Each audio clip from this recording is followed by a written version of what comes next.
नमस्कार दोस्तों, स्वागत है आपका जीके लाइव पाठशाला में। यूपी ट्रिपल एससी पीटी के लिए हम लोग घटना चक्र की 2 सीरीज सॉल्व कर रहे थे।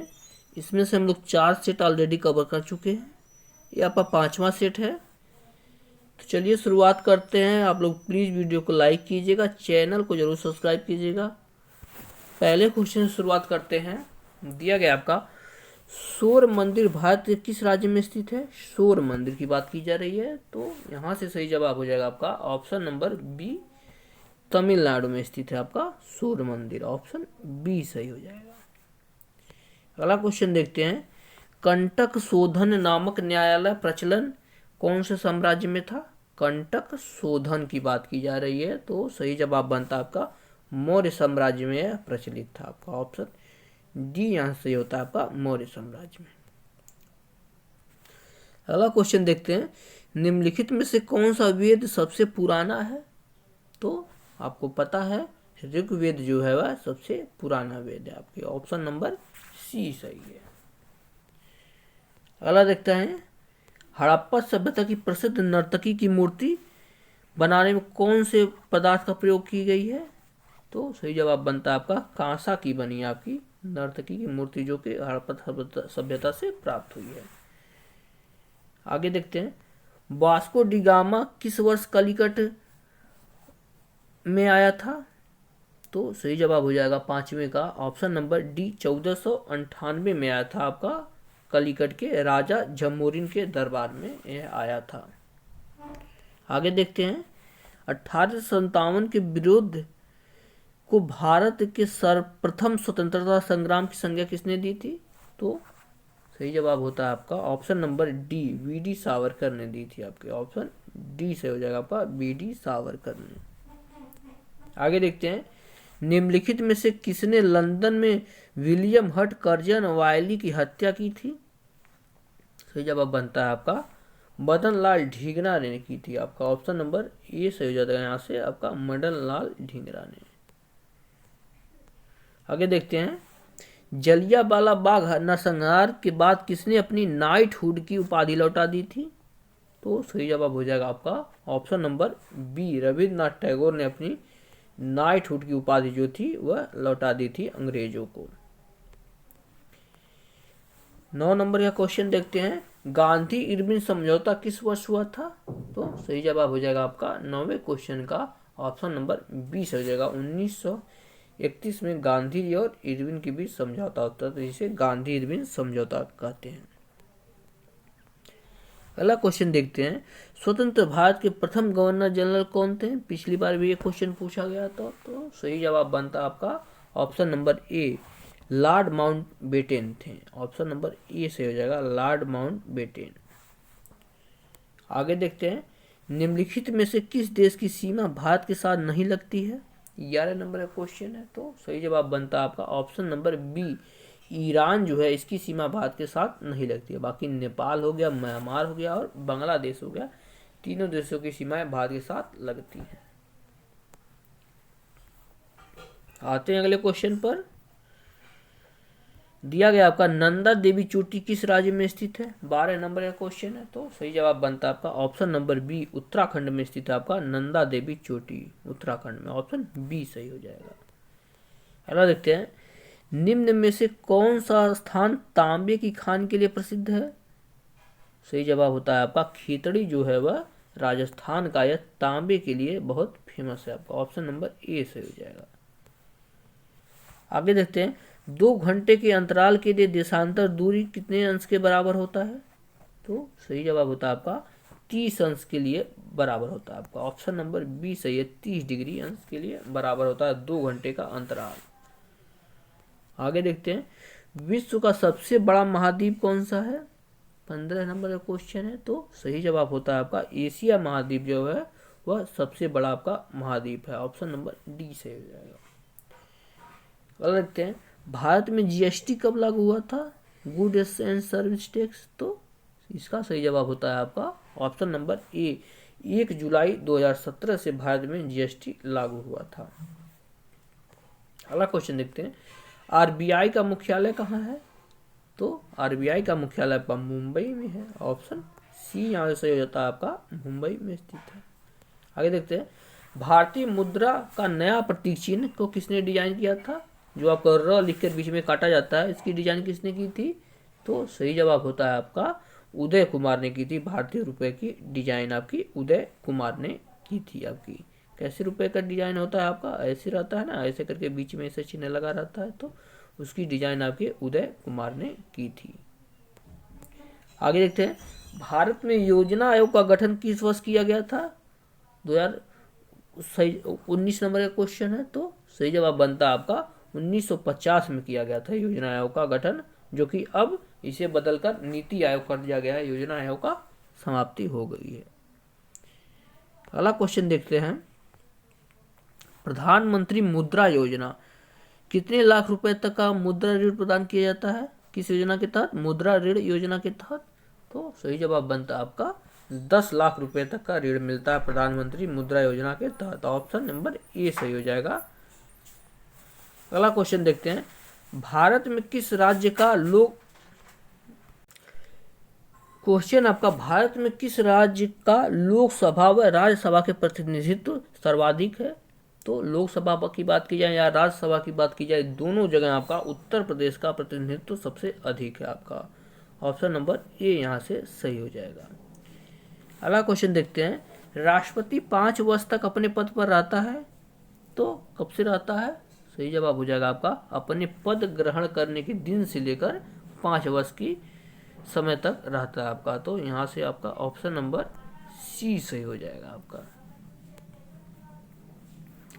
आते हैं 23 नंबर क्वेश्चन पर। दिया गया आपका, भारत में कार्यपालिका से न्यायपालिका का पृथक्करण किससे व्यादेशित है? तो इसका सही जवाब होता है आपका ऑप्शन नंबर बी सही हो जाएगा, राज्य के नीति निर्देशक तत्व से आपका लिया गया है आपका। ऑप्शन नंबर बी सही हो जाएगा।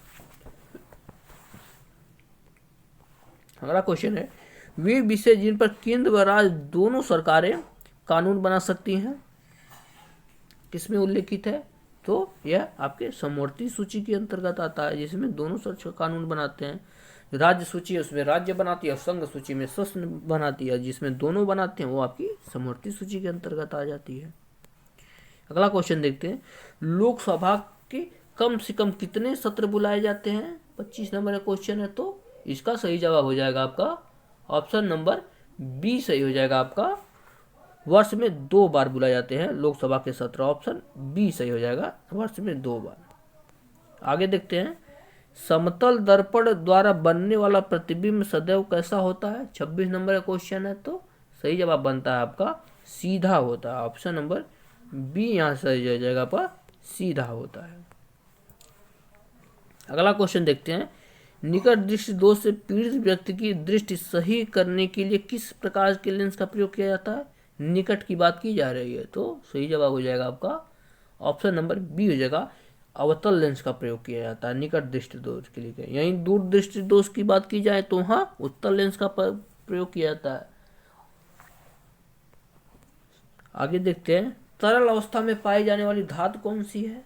तो इसका सही जवाब हो जाएगा आपका पारा, जो है वह तरल अवस्था में पाया जाता है। ऑप्शन नंबर सी सही हो जाएगा, पारा। आगे देखते हैं, किस विटामिन की कमी के कारण रिकेट्स रोग होता है? तो सही जवाब होता है आपका option number A, vitamin D की कमी के कारण रिकेट्स रोग होता है।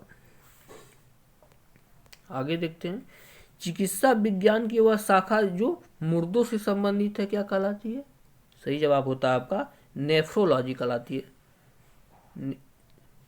30 नंबर क्वेश्चन का सही जवाब हो जाता है आपका नेफ्रोलॉजी। माफ कीजिए, मुर्दों नहीं गुर्दों की बात की जा रही, वही तो हम कर रहे हैं, सॉरी। इसके लिए गुर्दों का अध्ययन किया जाता है, तो आपका नेफ्रोलॉजी के अंतर्गत गुर्दे का अध्ययन किया जाता है। ऑप्शन नंबर डी सही हो जाएगा। आगे देखते हैं क्वेश्चन, मैथ को स्किप करके 36 नंबर का क्वेश्चन है, प्रत्यक्ष का विलोम क्या होगा? तो सही जवाब बनता है आपका प्रत्यक्ष का विलोम आपका परोक्ष होता है। प्रत्यक्ष माने जो सामने होता है, परोक्ष माने जो सामने न हो। ऑप्शन नंबर बी यहाँ से सही हो जाएगा। अगला क्वेश्चन देखते हैं, दिया गया अनेक शब्दों के लिए एक शब्द निम्नलिखित विकल्पों में कौन सा गलत है? 37 नंबर का क्वेश्चन है, तो सही जवाब हो जाता है आगे की सोचने वाला अग्रगामी नहीं होता, आगे चलने वाला अग्रगामी होता है। तो आपका ऑप्शन नंबर बी यहाँ से जो है वह गलत होगा। जो आपका जिसकी आप अनुसरण करें या जिसकी आपके जो आपके आगे हों उसे अग्रगामी बोलते हैं। अब बाकी जंगल में लगने वाली आग दावानल कहलाता ही है, समुद्र में लगने वाली आग बड़वानल और पेट में लगने वाली आग जठराग्नि बोलाता है। तो तीनों के तीनों आपके सही हैं।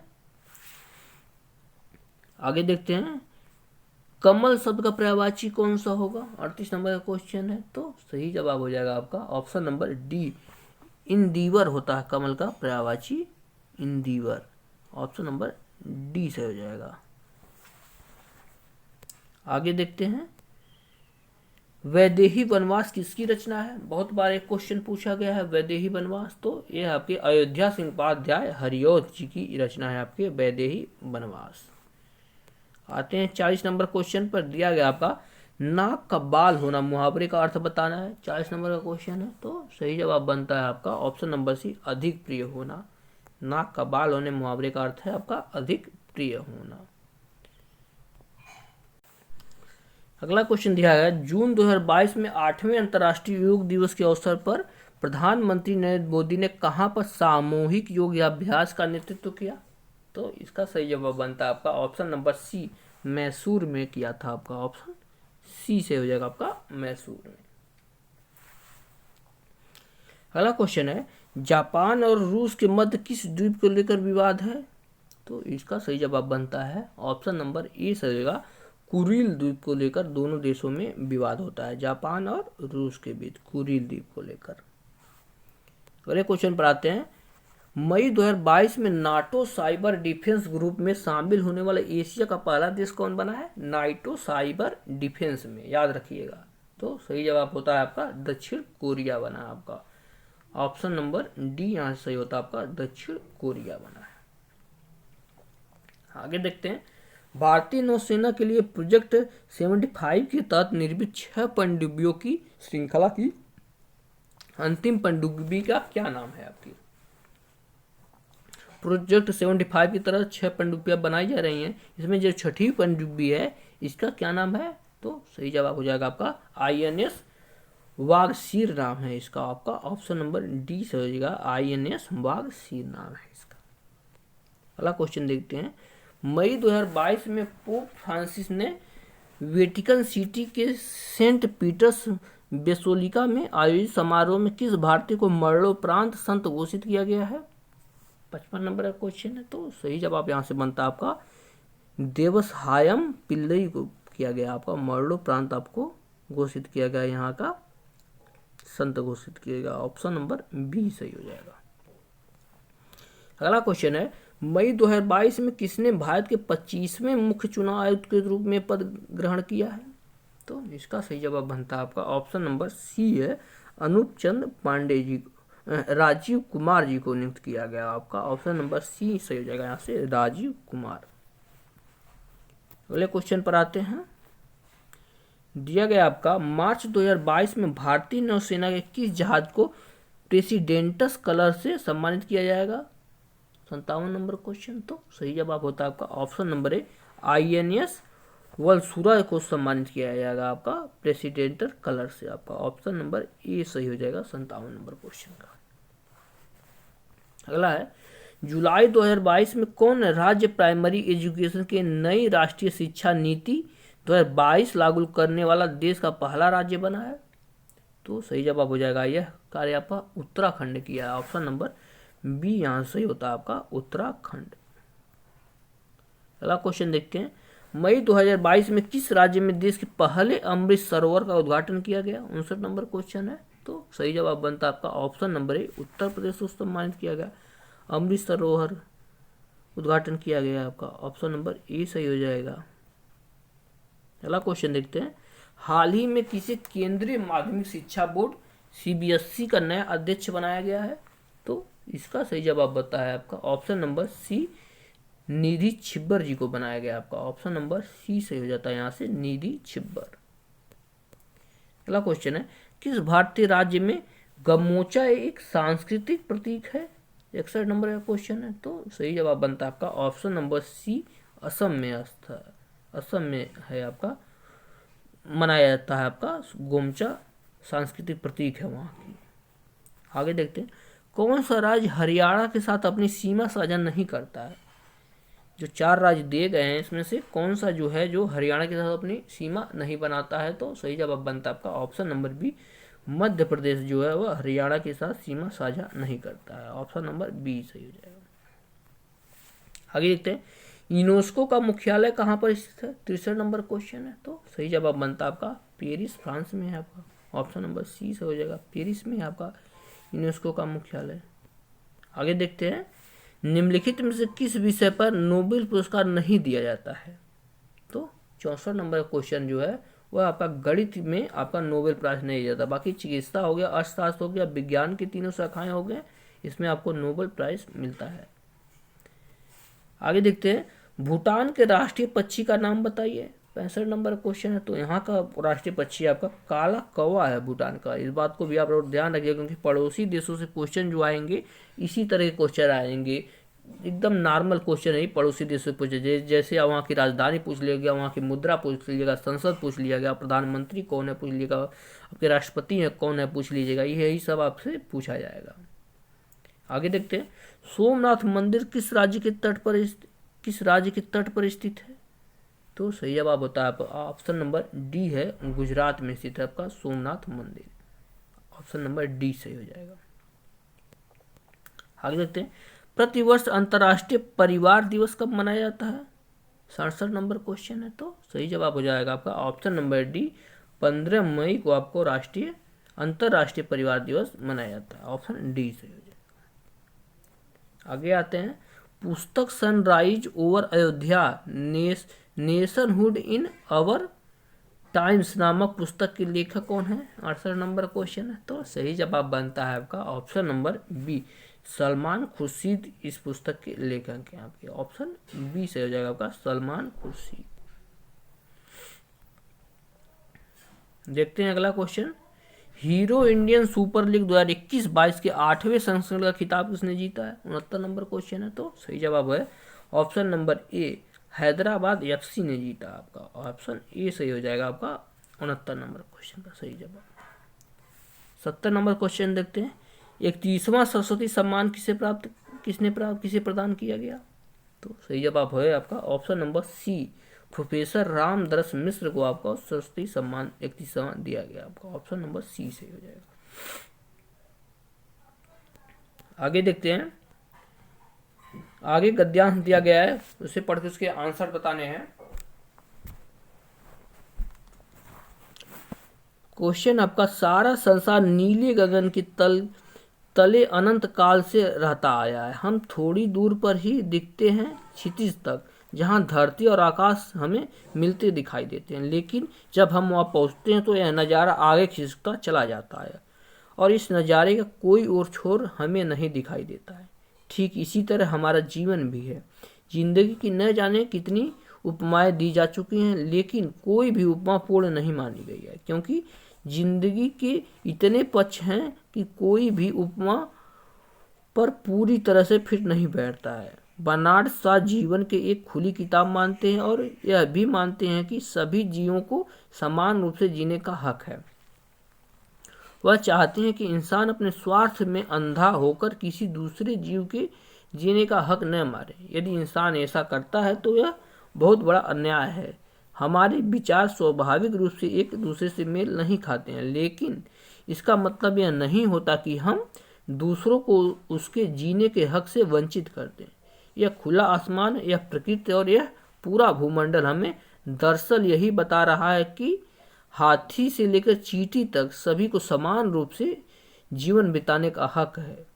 जिस तरह से खुले आसमान के नीचे हर प्राणी बिना किसी डर से जीने सांस लेने का अधिकारी है, उसी तरह से मानव मात्र का स्वभाव भी होना चाहिए कि वह अपने जीने के साथ दूसरों को उसके जीने का हक न छीने। आसमान हमें जिस तरह से भय से छुटकारा दिलाता है, उसी तरह से हमें भी मानव जाति से इतर जीवों को डर से छुटकारा दिलाकर उन्हें जीने के लिए पूरा अवसर देना चाहिए। दूसरों को जीने के हक को छीनने से बड़ा अपराध या पाप कुछ नहीं हो सकता। ये था आपका गद्यांश। इस पे क्वेश्चन कैसे बनते हैं?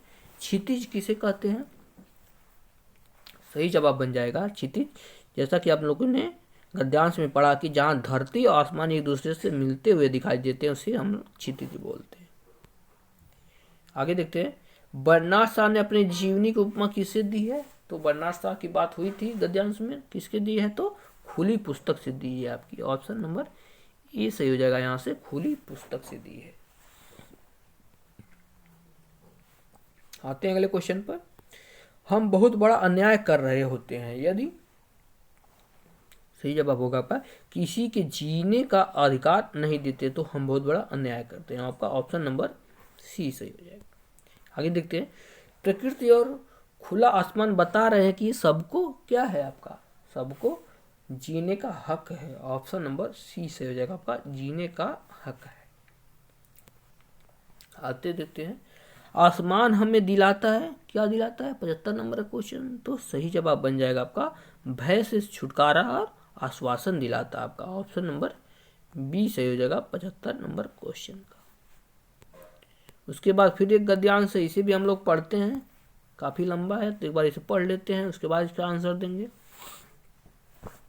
दिया गया आपका, आसमान में मुक्का मारना कोई बुद्धिमानी का काम नहीं समझा जाता। बिना लक्ष्य के तर्क करना भी बुद्धिमानी नहीं है। हमें भली भांति समझ लेने की आवश्यकता है कि हमारा लक्ष्य क्या है। हम जो कुछ प्रयत्न करने जा रहे हैं वह किसके लिए है। साहित्य हम किसके लिए रचते हैं। इतिहास और दर्शन क्यों लिखते हैं और पढ़ते हैं। राजनीतिक आंदोलन की महान उद्देश्य की सिद्धि के लिए करते हैं। मनुष्य वह बड़ी चीज है जिसके लिए सब यह किया करते हैं। हमारे सब प्रयत्नों का एक लक्ष्य है, मनुष्य वर्तमान दुर्गत के पंख से उद्धार पाए और भविष्य में सुख और शांति से रह सके। वह शास्त्र, वह ग्रंथ, वह कला, वह नृत्य, वह राजनीति, वह समाज सुधार जंजाल मात्र है जिससे मनुष्य का भला न होता है। मनुष्य आज हाहाकार के भीतर त्राहि त्राहि पुकार रहा है। हमारे राजनीतिक और सामाजिक सुधार से अन्न वस्त्र की समस्या सुलझ सकती है, फिर भी मनुष्य सुखी नहीं बनेगा। उसे सिर्फ अन्न वस्त्र ही से ही संतोष नहीं होगा, इसके बाद भी उसका मनुष्य बनना बाकी रह जाता है। साहित्य वही काम करता है। मनुष्य नामक प्राणी तो पशुओं में ही एक विकसित प्रजाति है और यदि मनुष्यता के गुण और मूल्य उसमें नहीं है तो वह मनुष्य नामक पशु ही है। मनुष्य नहीं भोजन करना, सोना और वंश वृद्धि जैसे काम प्रकृति के द्वारा तय है। सच्चा मानव बनने के लिए उसे दृष्टि चाहिए, उसके पाने में साहित्य सहायक होना हो सकता है। आसमान में मुक्का मारने से आशय यही है। उसके बाद क्वेश्चन दिया गया आपका, आसमान में मुक्का मारने से क्या आशय है? 76 नंबर क्वेश्चन है। तो सही जवाब बनता है आपका ऑप्शन नंबर सी, निरर्थक कार्य करना होता है आपका आसमान में मुक्का मारने का मतलब। ऑप्शन यहाँ से सी सही हो जाता है। आगे देखते हैं, बुद्धिमानी नहीं है तो क्या करना बुद्धिमानी नहीं है? ऑप्शन नंबर बी, आसमान में मुक्का मारना आपका बुद्धिमानी नहीं है, जैसा कि गद्यांश में बताया गया है। आपका ऑप्शन नंबर बी सही हो जाएगा। आगे देखते हैं क्या दिया गया है आपका। 78 नंबर क्वेश्चन है, साहित्य, कला, नृत्य आदि व्यर्थ हैं यदि उससे क्या किया जाए? 78 नंबर क्वेश्चन सही जवाब हो जाएगा, मनुष्य का हित न होता है तो सभी के सभी आपके व्यर्थ हैं यानी निरर्थक हैं। ऑप्शन नंबर डी सही हो जाएगा। अगला देखते हैं, अन्न वस्त्र आदि की समस्याएं को हल हो सकती हैं। कैसे हल हो सकती हैं? तो सही जवाब होता है आपका सामाजिक सुधारों से सभी समस्याएं आपकी हल हो सकती हैं। और लास्ट क्वेश्चन है आपका, मनुष्य के लिए प्रकृति द्वारा तय कामों में नहीं है। क्या नहीं है? सही जवाब हो जाता है आपका अन्न वस्त्र की पूर्ति। ऑप्शन नंबर डी यहाँ से सही होता है। इसके बाद आपका ग्राफ दिया गया है तो उसे आप लोग पीडीएफ में पाएंगे तो वहाँ से हल करेंगे, इसलिए टेलीग्राम चैनल को जरूर से जरूर ज्वाइन कीजिएगा। वीडियो को लाइक कीजिएगा, चैनल को जरूर सब्सक्राइब कीजिएगा और जो भी फीडबैक हो हमें बताते रहिए। धन्यवाद।